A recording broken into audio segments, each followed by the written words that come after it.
And see the recording. All right. Okay. Hello, everybody. Welcome to the April 2021 version of or edition of the Houston Java User Group. Thank you so much for being here. My name is Jim Bethencourt. I lead the Houston Java User Group, and I'm pleased to have Reza Rahman here with us. He is on the Java Evangelist team at Microsoft. Is that right, Reza? I can explain my role a bit later. Okay, so yeah, I'm Principal Program Manager for Java on Azure. Yeah. Okay, nice, excellent. And I'm pleased to say that my employer is hosting the virtual Teams meeting space here, Improving, and we're a proud Microsoft partner, and we'd be happy to work with you if you're looking to move to Azure. I'm personally in an Azure Lift and Shift project right now. I love it. It's great. And we're also hiring if you're in the market for looking for a great place to work. In fact, we're consistently rated the #1 place to work in Houston as a small business, and it's a fun place to work. They have frequent social events, and in fact, we had a virtual gingerbread house building competition, and I happened to win the messiest house our family did, so it was a lot of fun. And improving.com is the website if you're curious. And so thank you so much to Improving. And we also have door prizes. I'll post a link here shortly in the chat. It's a SurveyMonkey survey. So please jump on that and fill it out. And without further ado, Reza, take it away. Thank you. All right, so it's a pretty cozy group. So I'm going to keep it a little bit informal if that's okay. So I'll start by introducing myself and introducing my role. I think that's going to be important, I hope just as important as a talk today. So I am part of the program management office for Java on Azure. My official role is Principal Program Manager, Java and Azure at Microsoft. So basically what I do is I work across Microsoft with a number of teams. It varies in number from 2 to 3 to upwards of 30 or 40 different teams across Microsoft that do bits and pieces of Java. And actually, the principal role that I have is to talk with you all. Right? So literally on a day-to-day basis, I am working with a number of customers on any number of Java on Azure offerings, which I'll talk, basically I'm talking about my day job today and explaining to you what Java on Azure actually is. So if any of you are interested in working with us, it's free of charge. And obviously, Azure, you'll have to pay for Azure, which is no joking matter, but other than that, working with the program management office, that's entirely free. We're here to listen to your concerns and make sure we're doing the right stuff for Java developers. In fact, that is probably the principal spirit of this talk. Is more than letting you know what's there. I also want to hear your feedback and sort of your thoughts on what we could be doing to be a better part of the Java ecosystem. So that's the talk today. So I'll go ahead and get started. I explained a bit earlier. There's no reason to wait to ask questions. Please do so. And in the Teams chat, I've already shared the slide deck I'll be presenting today, as well as my contact information. I'm relatively easy to get a hold of. So all of my contact information is posted, as well as I'll have a small demo. So if you haven't yet played around with Azure as a Java developer, I think the demo that I'll share with you, the intent of that is for you to actually get on a GitHub repo, and that GitHub repo has step-by-step instructions to give you sort of a flavor for how a typical Java developer experience may be on Azure. Right. So all of those are again. One thing that may be worth mentioning this time is if there is free budget that folks can sign up for. Is it, I forget what, $150 a month for the first 12 months or something, and then there's some always free services as well. If you want to touch on that before you start, maybe, so folks know that yes, I can go try this out. Sure, you absolutely can. There's a 1-year free subscription. It is limited to about $150, roughly speaking, for about a year, and pretty much all of the Azure services are available for about a year for free. With the, like I said, under that $150 umbrella, which is plenty for if you're just doing development stuff. Is that for the whole year? Okay, all right. It wasn't for if it was per month or per year. So yeah, and beyond that, there is a free tier. I would say it's a bit limited, so it's good for doing very basic things. But I would say, you really you have about a year to play around with Azure, before you make a purchasing decision or what have you. Yeah, so good point. Okay, so if there's no other questions or comments, I'll go ahead and get started with the presentation. Again, it doesn't need to be too formal. I'm going to not be pacing myself too much. So if you have any questions, you can just interrupt and we can have a chat. All right, so let me share my screen. Do let me know if you can see it. They keep changing. I have a dog food version of Teams, so it doesn't always work as I expect because they keep adding new features, and because it's dog food, like I don't have any choice in the matter. It's just I'm just opted into receiving whatever the update is. So hopefully you can see my screen. If not, do let me know. This is the opening title of the talk. Basically, it's intended to be somewhat provocative and tongue-in-cheek. Certainly, I wasn't expecting to do this talk maybe about 5 years ago. But I do think so far I'm pleasantly surprised to be at Microsoft, and I'm interested and excited about what the possibilities are and what I can help accomplish on behalf of Java developers and customers at Microsoft working on Azure. So it's important to talk about and be honest about why Java on Azure, right? Why are we concerned about Java as a technology at Microsoft? As you all know, that hasn't always been the case. But the truth of it lies in this graphic. So this is a TOB programming index. Hopefully everyone is aware of what the TOB programming index is. But if you take a look at this index, it is obvious there is clear trends of what is precisely going on.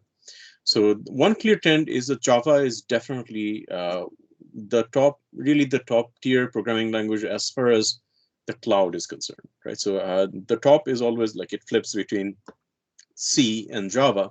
C in particular is more popular for embedded development more than it is about server side or the cloud. So Java by far is the top dog when it comes to the cloud. A lot of you will probably argue with me about the downturn that you see there on my graph. One thing I will tell you is one interesting fact. If you look at the long-term graphic, the long-term of this, is those top tier mainstream programming languages actually are more susceptible to business cycles. So whenever there's a business cycle, you'll see the V-shaped dip and recovery, both for C and Java. And I suspect that's what's going on there. In fact, if you look at the latest data, it's already a V-shaped recovery, again mirroring what's happening in the broader business cycle. But aside from Java, take a look at the technologies that are traditionally Microsoft technologies. Like, so in most people's minds, that would be things like Visual Basic and C#, or even take something like JavaScript or Python. And you'll see that these are essentially, you can think of this as a tiered system. And a lot of those are on the lower rungs of that tier, and they're relatively flat. So Azure, on the other hand, is definitely a top tier cloud, right? So however you look at it, we're at least number 2. So if we were to retain that position on Azure, and Azure, if you looked at our latest earnings, Azure revenue is up by 50%. So if we were to grow this business and remain relevant in the cloud as a public cloud provider, we really have no other choice but to take Java seriously, and we do. And you'll see that in a moment. I can say this objectively. I do think of all of the public tier public cloud providers, we are doing more for Java developers than pretty much anybody else, right? And obviously there's IBM and Oracle. I mean, they're the Java stalwarts. They've been in the ecosystem for a long time. So they're probably more relevant to you, perhaps VMware as well. But in terms of public cloud, definitely nobody else in the top tier public cloud is doing as much as we are in the Java ecosystem. So the other thing we should be honest about is Java on Azure is a reasonably new concern. So if you take a look at this talk is from about 4 or 5 years ago, and Java on Azure is about that old. But it is definitely a serious concern, and it goes very much hand in hand with the well-known, sort of repositioning of Microsoft under Satya Nadella of embracing open source, of embracing Linux, and ultimately, in practicality, what that has resulted in is also embracing Java. right? So de facto, that is what ultimately happens if you take those decisions and take them to their logical conclusion of where they should be going. So there is definitely a lot of choices because the cloud is very diverse. Right? So there's many different ways of going onto the cloud, but these are the primary four that I've listed out, which is virtual machines, containers, managed services, and serverless. And of course, the Java ecosystem is diverse as well, right? So it's not just about one thing or the other. There's Spring developers, there are Java EE developers, and sometimes there's an overlap between Java EE and Spring, and that is always a good thing. But there's also just Java SE developers, and there's definitely overlap between Java SE developers and Jakarta EE developers or Spring developers. But whatever you may consider yourself in that mix, and whatever camp you think you belong to, there is a healthy pathway for you to take any of these roadways onto Azure. So we'll talk about all of this. I think of this slide as sort of a roadmap for the rest of my talk, and I will talk about sort of current and present and roadmap as well as we go along with each of these things. So we have a robust set of offerings for virtual machines, a robust set of offerings for all of these options, containers, managed services, and serverless, and we'll talk about each of these things in turn. The other thing I wanted to mention is that frankly, the public cloud is incredibly unopinionated. I hear mostly these software vendors that are non-cloud vendors talk about cloud native, and okay, it must be opinionated, and there's only a certain kind of architecture that belongs in the cloud. That is, believe me, not the perspective, not the Azure perspective at all. We don't care if you have hundreds of microservices, if you have one big monolith that you just want to move to virtual machines, if you're containerizing that monolith, or if you have any combination of monoliths or microservices, or wherever you may be in your transitional journey. Our job is to make sure we are not forcing an architecture on you. It's ultimately up to you what architecture is right for you. As Azure as a platform, we want to make sure whatever your architecture is, you're well supported. Just like whatever your technology choices are, or whatever specific pathways that you may want in terms of moving to the cloud. So let's begin to talk about the pathways to Java on Azure, which is essentially the heart of my role at Microsoft. I don't work so much on Java SE and Openjdk. That's another group of people that work on that, but I will cover that as well. There is definitely direct tie-ins onto Azure as well. So it's not entirely decoupled from Java on Azure as a concern. So let's talk about virtual machines. This is the old school, very low-tech way of getting onto the cloud. It's really nothing much more than a set of virtual machines. Instead of running on your own data centers or your own virtualized infrastructure, really all it is running on Azure. That's it, right? For the most part, there's of course many different parts of Azure infrastructure around that, but foundationally, it's nothing much more than just a virtual machine running somewhere else other than your own on-premise data center. However, virtual machines are very mature, right, so on Azure, and believe it or not, this is still the biggest moneymaker in terms of Azure, and probably also in general for public cloud vendors. So sometimes there's something to be said for old and reliable things as opposed to new things per se. However, just because it's an old set of technology does not by any means mean that it is something that we do not take seriously. In fact, we take it very, very seriously.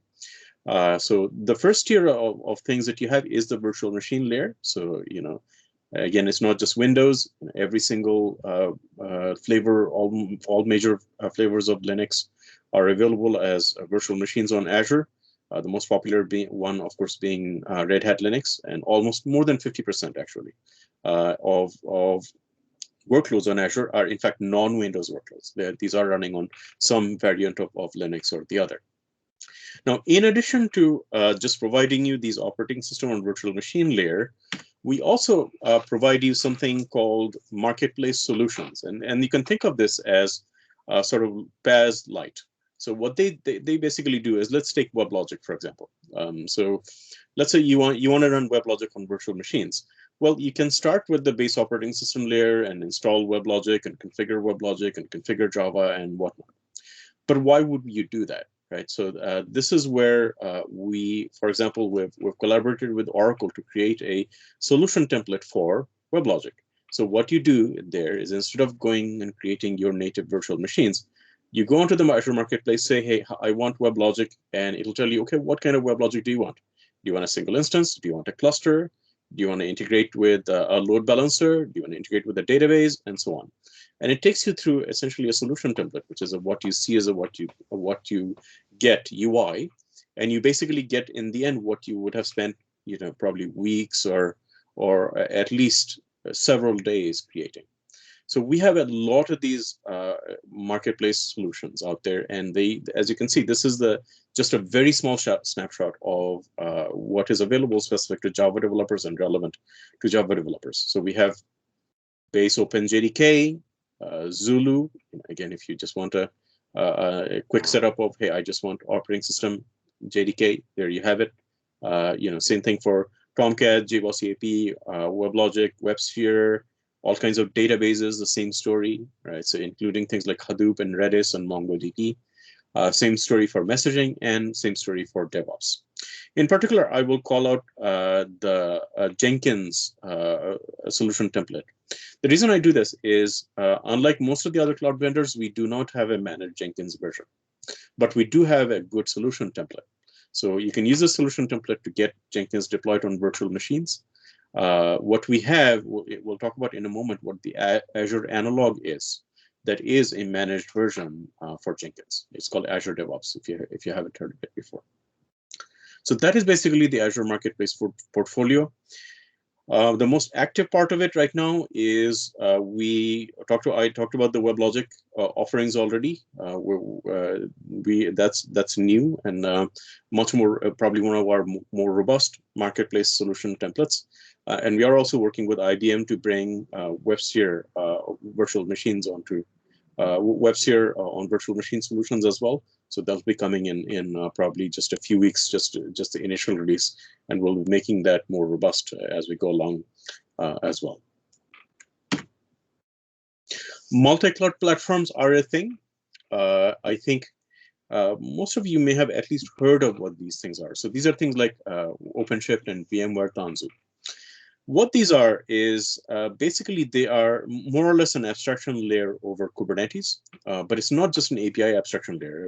Many of these cases, for example, in OpenShift, it comes with its own environment too. So it'll come with its own provisioning UI.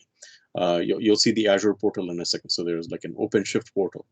And the benefit of that is a few things. So one is that obviously it's a higher level abstraction over Kubernetes.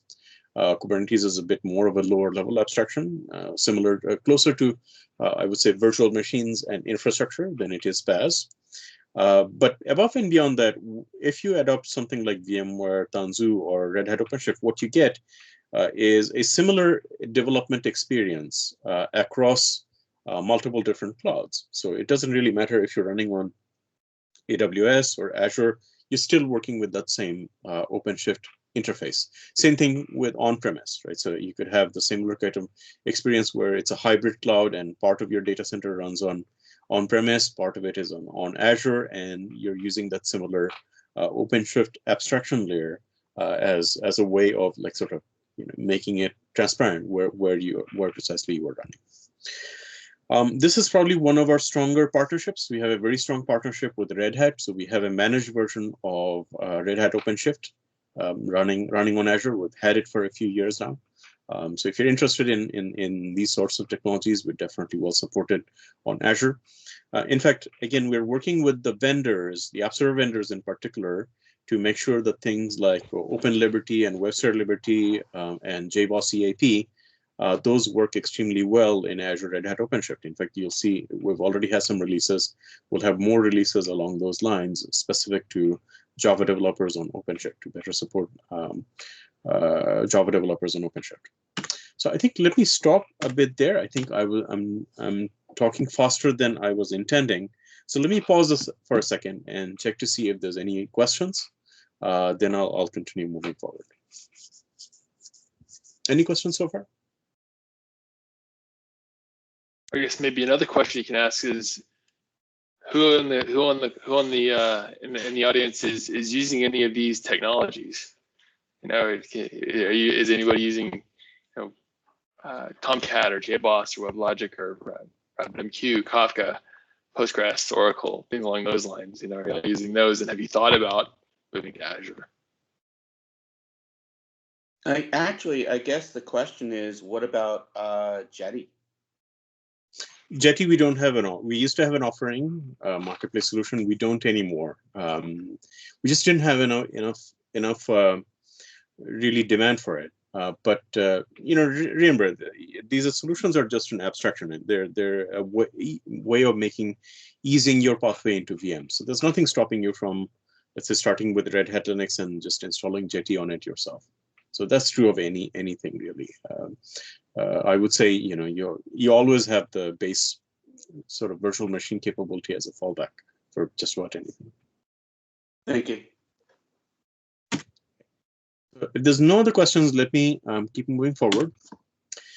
So containers are definitely an up-and-coming thing. Containers, I would say, is probably number 2 in terms of emerging and growing bits of revenue and where the customer interest is. Is there a question? Oh, sorry. No? Okay, moving forward. No, my bad. Okay.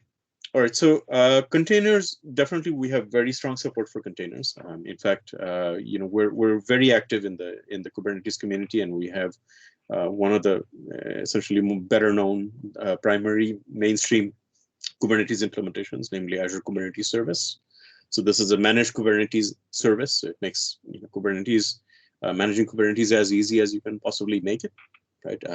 Again, Kubernetes being sort of slightly higher up from virtual machines in terms of infrastructure, but not so high up as to be a PaaS service or something like that.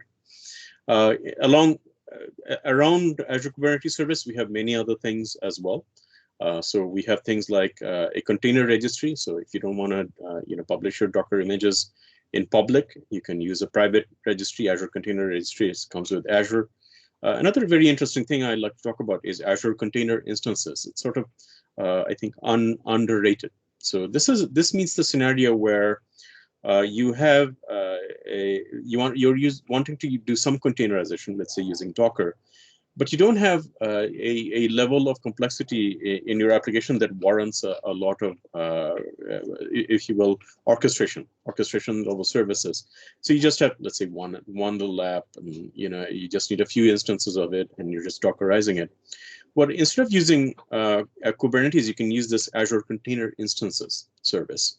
And what you say there is just say, hey, here's my Kubernetes, here's my Dockerized application. Just run a few instances of it. So it's an interesting service there.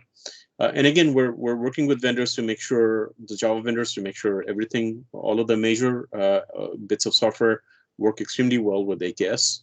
So again, examples of that would be, we are working very closely with Oracle to make sure WebLogic, the WebLogic Kubernetes operator in particular, works extremely well with AKS. Similarly, we're making sure Website Liberty and Open Liberty is working extremely well with things like Azure Kubernetes Service as well. All right. So managed services. So really, if somebody were to ask me, what makes Azure so special to developers, right? So we talked about things like virtual machines and Kubernetes, but these are more operator level things, administrator kind of or DevOps type of things. Why should Azure appeal to a developer? So my answer to that would be managed services. We actually have much more targeted managed services compared to any other cloud provider out there, specifically for Java developers, and you'll see why in a moment.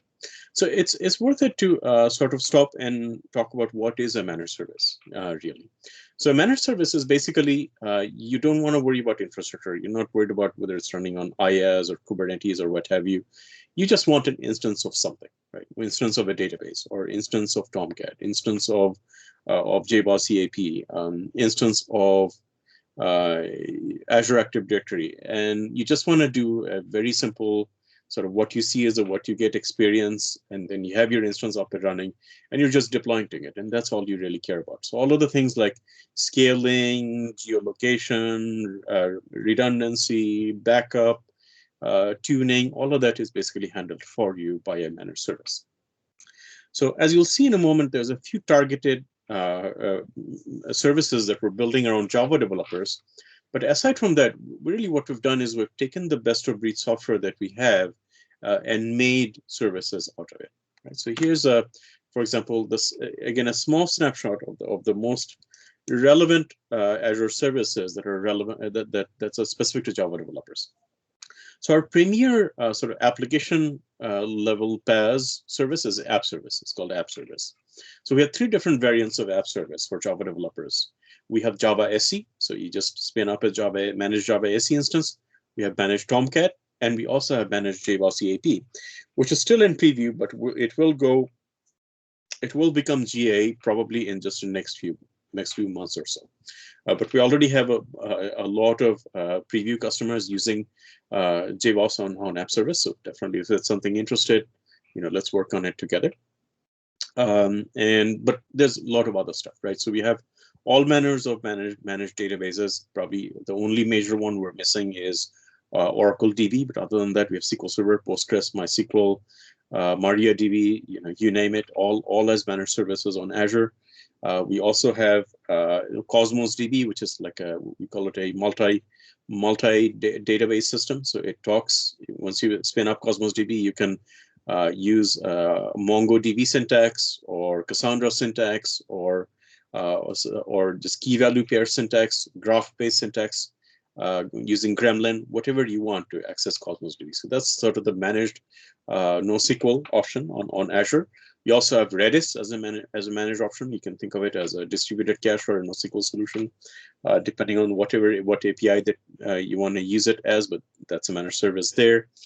App Insights is sort of the analog for ELK. So that is a managed version of App Insights.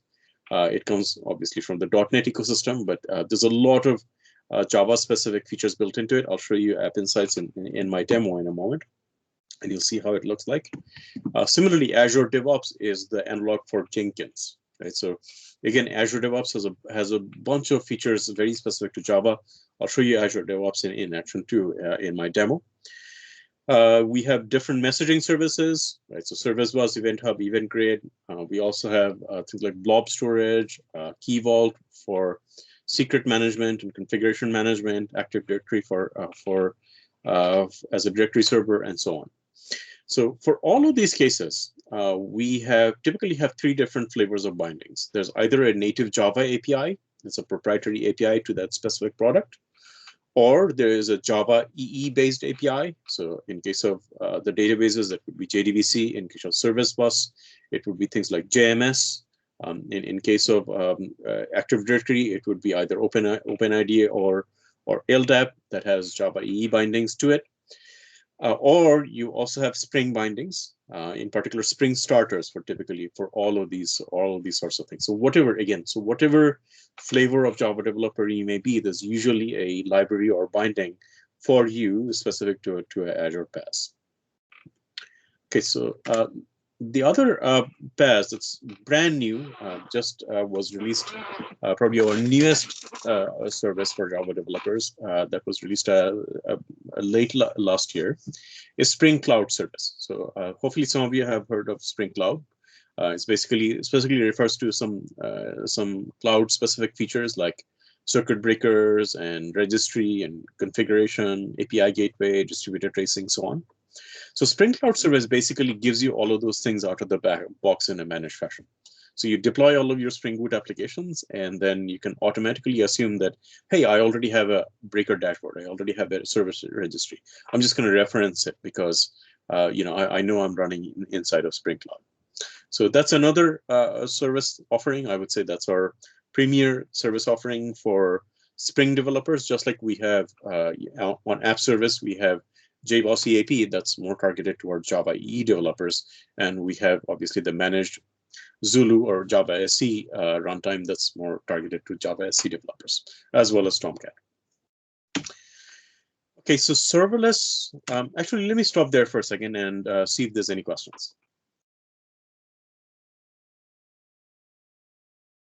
No, no questions so far. Okay, let's keep it moving forward. Serverless. So serverless, I would say, is up and coming, but not nearly as popular as things like Kubernetes. But we do have a good offering there as well. It's called Azure Functions.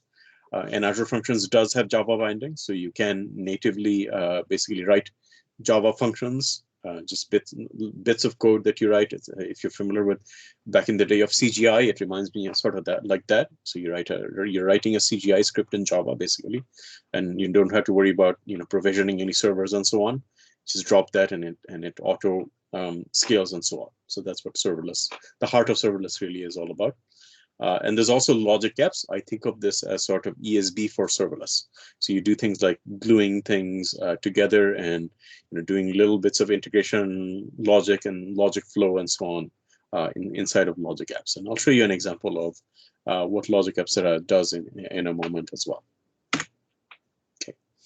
So Microsoft Builder OpenJDK, this was just announced. In fact, it's still in early access. It will go GA probably in just a few weeks. So this is just like all of the other OpenJDK builds I'm sure you're aware of. This is the Microsoft build of it. It is only Java SE 11 and up, so we're not supporting Java SE 8 quite yet. It's supported on Mac, Linux, Windows. And basically the idea is to make, and it is an LTS distribution. It's free open source. It is, we provide LTS, we'll provide LTS support for free, basically. And the idea here is that all of those services that I talked about, Java-based services on things like App Service and Spring Cloud, those are, or even functions, under the hood, it'll gradually be using this OpenJDK build as its runtime. So it's a bit for Azure, but also if you're not on Azure and you just need to know JDK, here's another really good option from a major company that's providing you a free JDK. It is tied to Eclipse Adoptium, or previously called Adopt JDK. So it's the build actually, and the TCK that is used to test against the Microsoft Builder OpenJDK that actually comes from Adoptium. So that's a bit about the OpenJDK. If you have any questions on that, let me know. Otherwise, I'll be moving into sort of a different dimension of our Java on Azure portfolio. So is there anything particular about the Microsoft version of OpenJDK that ties well or better than other JDKs into Azure, or is it about the same? Would you get the same mileage from other JDKs as well? I would say at this point, there's not any particular, distinction, that this JDK runs better on Azure. It's nothing really like that so far. Sure. Okay. I'm sure over time it might be, but philosophically, that's not what we're trying to do. Right. Actually, part of what we're trying to do is, make sure this does become a relevant and important OpenJDK on its own right, aside from Azure. And also, we're also trying not to add anything proprietary in it, just because I think many people remember the history of things like J++, and so the last time Microsoft tried to enter this space. So the idea is actually to be more or less whatever we do, we contribute back to the OpenJDK community. At least philosophically, that's the stance. Right? So it's not. So if you will, there's nothing special about it other than being a good OpenJDK distribution, I would say. Fantastic, thanks. Are there special licensing requirements for the Microsoft? No, it's completely free. Free as in free peer. You can go for it. As I said, we provide LTS releases and long-term maintenance releases, basically. So pretty much indefinitely. So yeah, you can. We hope it's a good offering for Java developers out there. Does it have the same end of life that the OpenJDK does? Absolutely not. No. So that is distinctly different, right? So when we say LTS distribution, we mean that it's long-term supported, right? So meaning at least 10 10 or 12 years or more, right? Once you put it, when we also put a LTS version out there, it means you're going to get support for it indefinitely. So basically, exactly what Sun had been doing for many years until Oracle decided to change things, of course. Perfect. Okay, so if there's no other question, let me keep moving forward. Java developers are tools developers, right? At the end of the day, when we're not Node.js and Python sort of people, we use a lot of tools. Most Java developers are IDE developers. They're using things like Maven, Jenkins, you name it, right? So we're a very tool heavy bunch. So if we, in order for us to be successful with Java and Azure, we need to be cognizant of that, and we are. So we actually provide specific support for all of these things, including things like Terraform, and we already talked about Azure DevOps in addition to Jenkins, sort of building first-class support in Azure DevOps for Java. And the basic plumbing, just so you know, and let's suppose you don't use any of these things, and hypothetically you're using Ant, which doesn't even have a concept of a plugin. So what do you do there? Well, all of the underlying plumbing, whatever you're looking at, all the way from all the highest tier services that we have, including App Service and Spring Cloud Service, it all under the hood actually just uses the Azure SDK for resource management and essentially managing underlying resources of Azure. Well, guess what? That thing actually has a Java SDK also. So if you want to, you can do pretty much anything that you want with Azure as a Java developer, because you can use the Java SDK, the Azure SDK support that has baked in Java in it. Right? So that's I think an important bit of symbolism and also maybe practical thing. Also, if you happen to be a tool developer or you happen to be still stuck in doing Ant or what have you. Okay. So IDEs, we talked about a big part of what it means to be a Java developer in all practicality. So we do support the major IDEs. IntelliJ, we have a bunch of plugins for IntelliJ that allows you to do things like resource management and deployment to Azure from IntelliJ. More or less the same thing for Eclipse. And we also have VS Code, which is sort of something that is a hybrid between an editor and a full-scale IDE. If you're asking me, for an old school person like me, this reminds me a lot about Emacs. So you had a basic editor, but you can do a lot of other things with Emacs because you had this whole bunch of plugins, and you can pretty much, make Emacs an IDE if you wanted to. So it's a similar sort of concept with VS Code, and VS Code does have very good support for Java. I would say, yeah, maybe you can't replace an IDE entirely, but you can probably get 60-70% of the way if you want to do Java development with VS Code. I think it's especially good for learning Java code where you don't want to be overwhelmed by an IDE, or you happen to be a polyglot developer. So you're developing a bunch of things with VS Code has support for, and you happen to be doing Java development also. Instead of having to switch IDEs, you can just use VS Code as your IDE, if you will. Now, somebody asked a little bit earlier, what about Visual Studio? Should we add Java code in Java support for Visual Studio? Remember, Visual Studio is still very, very tied to your traditional Microsoft brand technologies, like things like Visual Basic and C#. So Visual Studio doesn't even support things like JavaScript or Python or any other languages that VS Code does. So ultimately, I think Visual Studio has a special place in terms of the Microsoft technology stack, especially in the hearts and minds of things like C# and Visual Basic developers. But I think if you're not a Visual Basic or Visual Basic or C# developer, actually VS Code may be a better choice. So while we can consider certainly adding Java support for Visual Studio Code, I don't know that it's terribly useful.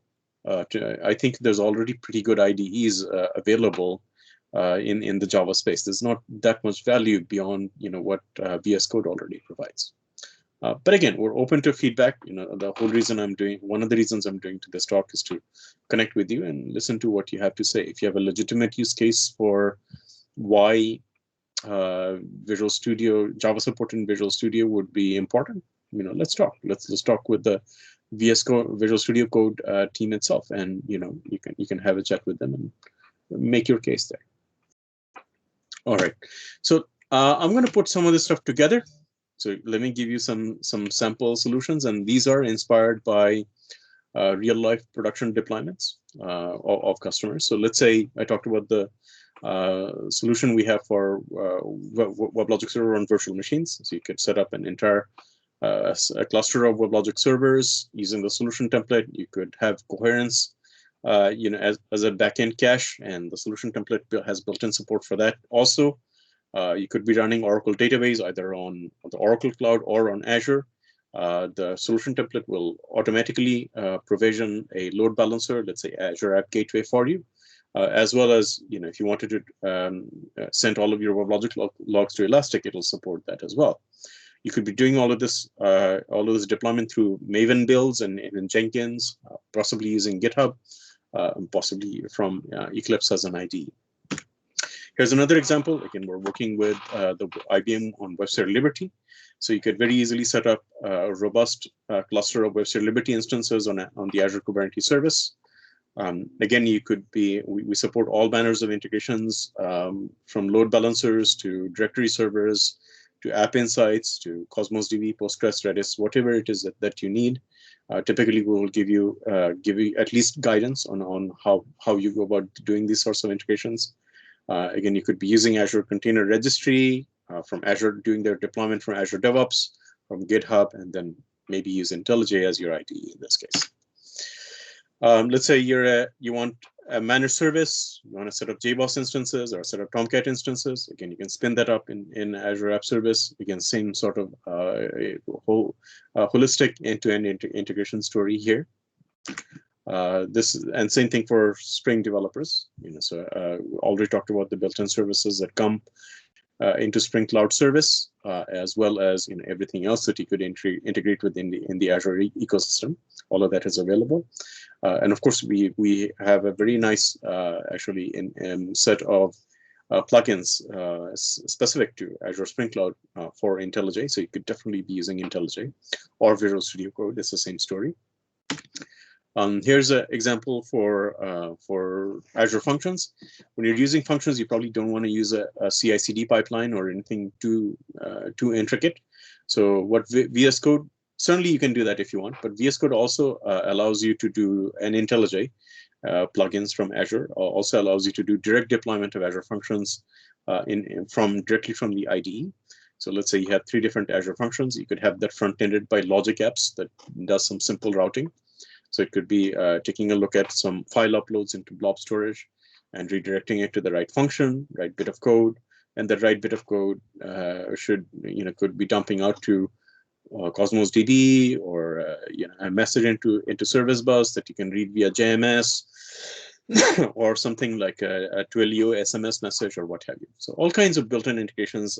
There's all kinds of nice integrations in Azure Functions and Logic Apps that allow you to do these, if you will, like modernize CGI scripts and do all kinds of pretty intricate stuff with Azure Functions. All right, so I do have a little bit of a demo. So I may have told you this before. The demo is available on GitHub. So whatever I'm showing you in a demo, I'll show you the GitHub repo. You can actually go through this yourself and do this yourself using a free one-year subscription from Azure. But I'll show you the demo anyway. So before I get into the demo, let me quickly check time. Okay, so I'm almost out of time, I guess. But yeah, we can go to half past. Yeah, there's certainly 35 more minutes at least. And even then, if you want to stick around, if other folks want to stick around and chat, that's fine. I mean, so there's no hard stop for this meeting. It's not going to just go away at 8:30. So yeah, it's whatever you're up for, and whoever wants to chat, that's certainly welcome to stay past that. I'll stop recording and sign off at that point. And there was one question about IDEs. One individual asked if there is NetBeans support for Azure. No, not really. Okay. You know, we keep evaluating the NetBeans ecosystem, but it just doesn't seem like there's enough of a user base for us to invest very heavily in NetBeans at this point. Thank you. All right, see the demo, see the code. All right, excellent. So here's the demo. I'm going to just spin up Eclipse, which happens to be my favorite IDE. So I just have a small Java EE application. I mean, at the heart of it, I'm a Java EE guy. It's a very simple POM. It's just one dependency on Java EE. That's it. I'm going to be running this on Wildfly. My demo example demo is also on Wildfly. So first thing I'll do is just run this demo locally. So just run on the server.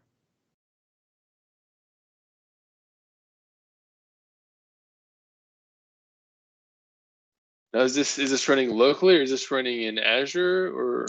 This is running locally. Okay. On my IDE. Right. I am talking to a database that is running on Azure. I'm using Postgres as my database, so it is connecting to my data. So the data you'll see in a moment here, that is coming from Azure for sure. So here we go. It's a simple application. Let me just copy and paste this into a real browser. The CRUD application is not intended to be too fancy. I can hit delete here. I can add, let's say, another record. There you have it. You get the idea. Basically, it's a simple CRUD application. So it is running on Wildfly. As you can see, this started on Wildfly. So let me shut this down. I don't really need the IDE anymore. I don't like to keep the IDE around more than is really necessary. But all of the setup steps is actually described here. So this is all the setup that I've done ahead of time. So it's JDK 11. The instructions use VS Code. I don't, I like VS Code, but I'm more comfortable with Eclipse, frankly speaking. There's obviously you saw Wildfly installed here as well, and I'm also using Docker Hub. I'll show you all of that in a moment as well. So here's the I am running a database. So I'm running a Postgres managed Postgres instance. So if you look at the Azure portal, haven't seen it before. This is the Azure portal.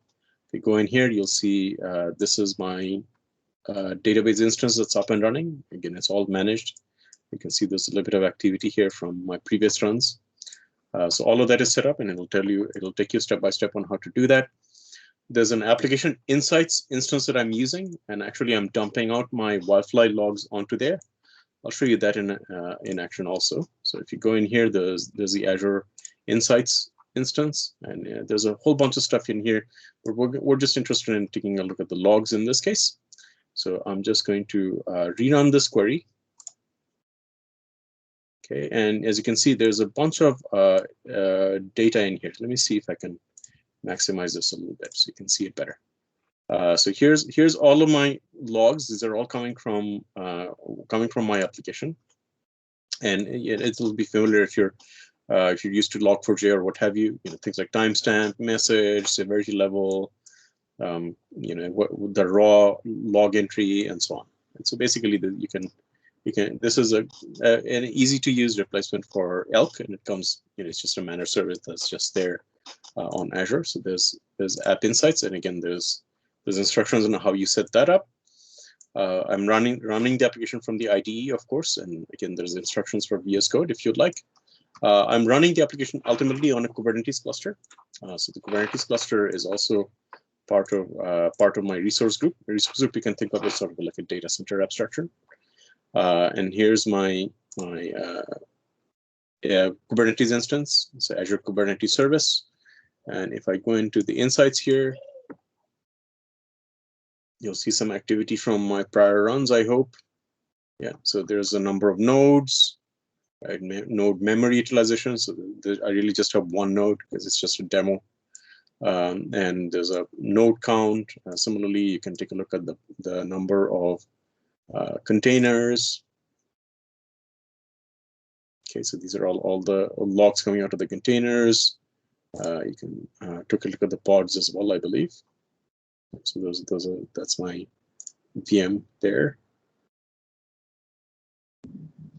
Okay, these are the various jobs that are running on that VM right at this moment. So Kubernetes cluster basically is up and running, and I do have there's the pod count. Curious to take a look at that. So I have a few pods running right now. So the Wildfly instances are actually running on Kubernetes right now. And I've set up some Kubernetes tooling. I'll show you that in just a moment here. And I've also set up Azure DevOps. So in fact, the deployment in this case has happened through Azure DevOps. And I'll show you Azure DevOps in just a moment. And it'll tell you, how do you set up this Azure DevOps jobs through these steps as well. So here's keep control. Get nodes. It should be just one.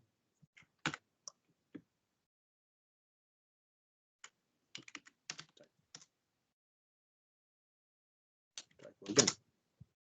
So just as one node. So let's take a look at the pods. So there's two pods, two copies of Wildfly running my Azure Cafe application, fronted by a load balancer. So let's take a look at the load balancer. Okay, so there's two services, as you can see, Kubernetes itself, and then there's Azure Cafe load balancer. It has a external IP address. I can just take this. I'm running hitting one instance of Wildfly, one of them. Here's my application.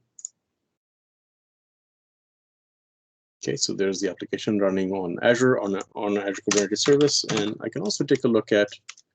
I'm trying to remember whether no, that's not going to be exposed publicly, but there are liveness and readiness probes configured as well. So I'll show you the YAML file to tell you what I mean.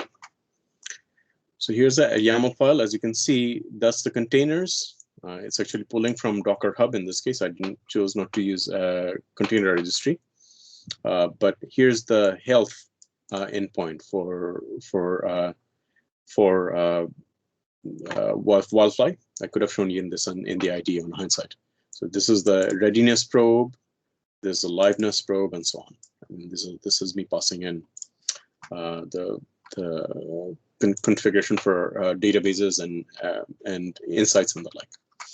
So here's Azure Pipe DevOps. So this is literally the job that I have defined. I'll show you the definition of the job. I think that's interesting to take a look at.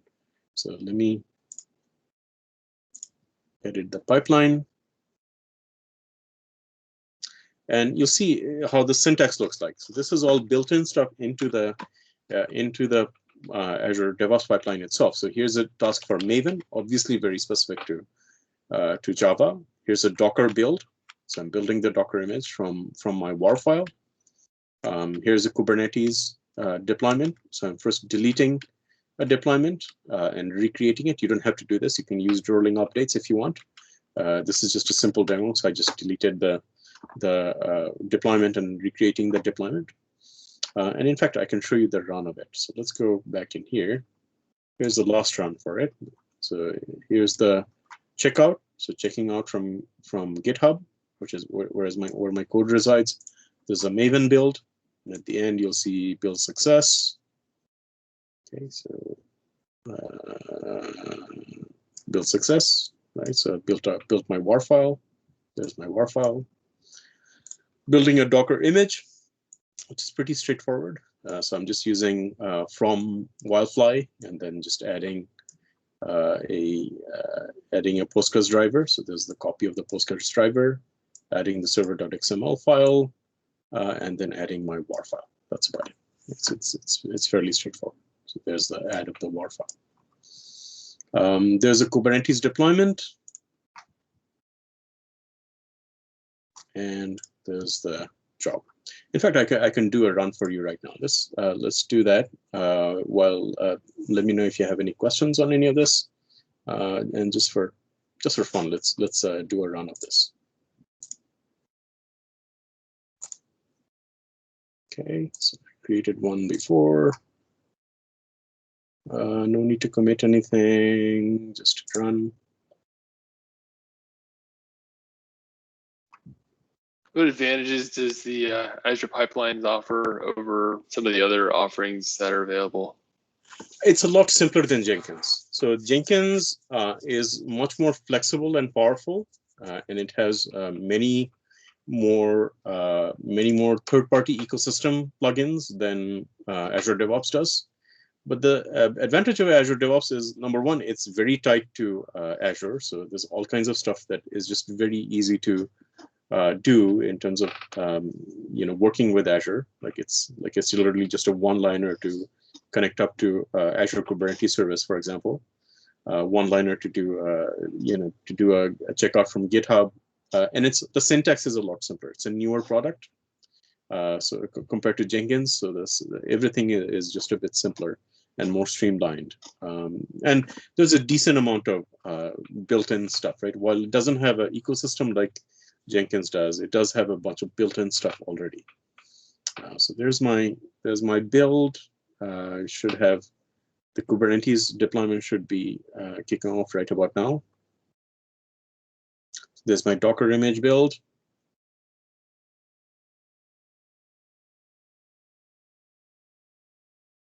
Okay, this was just deleting my deployment, which should be fine.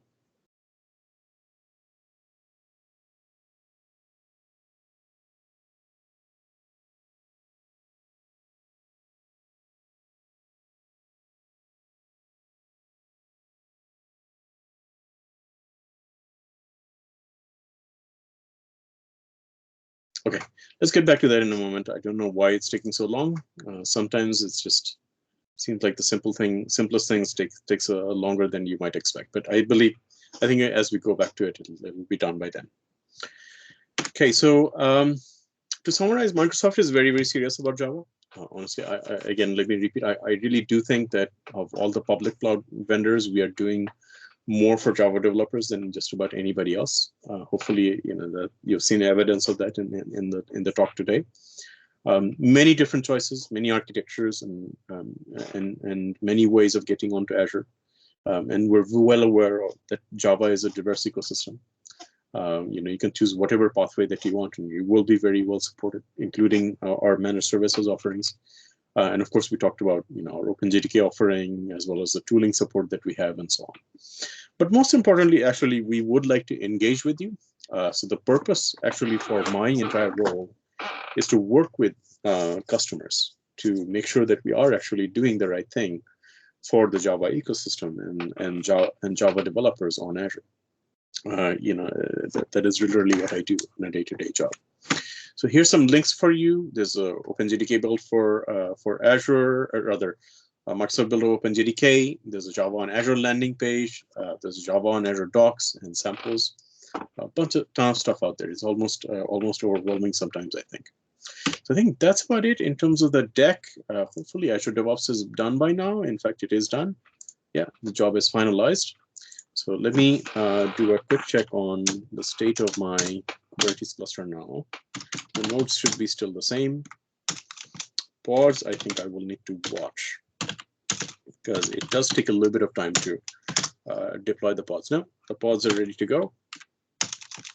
So let's do services.